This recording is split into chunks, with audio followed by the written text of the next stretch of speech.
Okay, boys and girls, here we are with part 2 of today's gospel.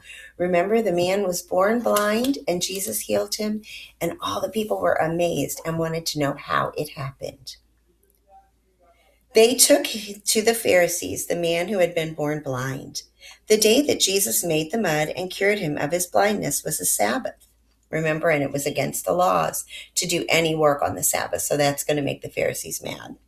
The Pharisees then asked the man how he had received his sight. He told them, "He put some mud on my eyes. I washed my face, and now I can see." Some of the Pharisees said, "The man who did this cannot be from God, for he does not obey the Sabbath law." Others, however, said, "How could a man who is a sinner perform such miracles as these?" And there was a division among them. So the Pharisees asked the man once more, "You say he cured you of your blindness. Well, what do you say about him?" "He is a prophet," the man answered. That means God had sent him and God works through him. The Jewish authorities, however, were not willing to believe that he had been blind and could now see until they called his parents and asked them, "Is this your son?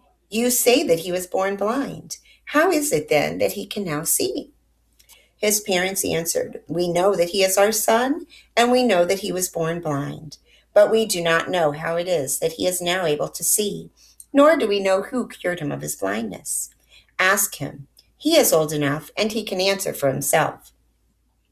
His parents said this because they were afraid of the Jewish authorities, who had already agreed that anyone who said he believed that Jesus was the Messiah would be expelled from the synagogue. That means they'd kick them out of the church.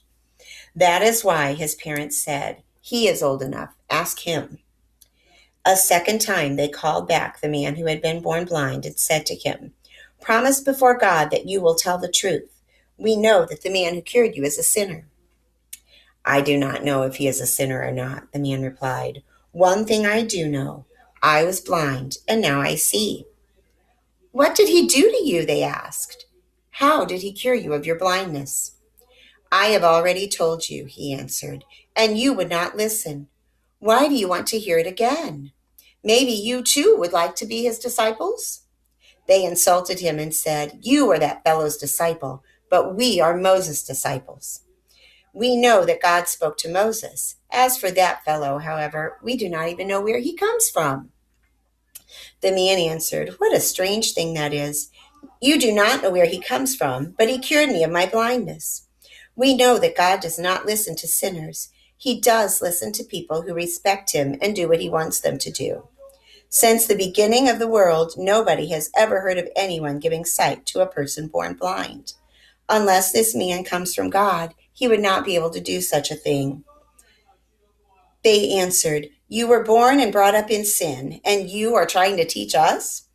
And they expelled him from the synagogue. When Jesus heard what had happened, he found the man and asked him, "Do you believe in the Son of Man?" The man answered, "Tell me who he is so that I can believe in him." Jesus said to him, "You have already seen him, and he is the one who is talking to you now." "I believe, Lord," the man said, and knelt down before Jesus. Jesus said, "I came to this world to judge, so that the blind should see, and those who see should become blind." So the Pharisees who were there with him heard him say this and asked him, "Surely you don't mean that we are blind too?" Jesus answered, "If you were blind, then you would not be guilty. But since you claim that you see, this means that you are still guilty." And Jesus meant that they were not blind in their eyes. They could see, but they thought they weren't blind, but they were blind in their hearts. And that was even worse because they didn't see Jesus for what he really was. And we are so blessed because we get to see Jesus and we know he is God's son and he came to save us. And he's taking care of this no matter what happens in the next few weeks. Jesus is with us always. We can always be together. So have a wonderful Sunday, and I will see you tomorrow with Monday's Gospel, and we'll start our distance learning tomorrow. Remember, Jesus loves you, and so do I.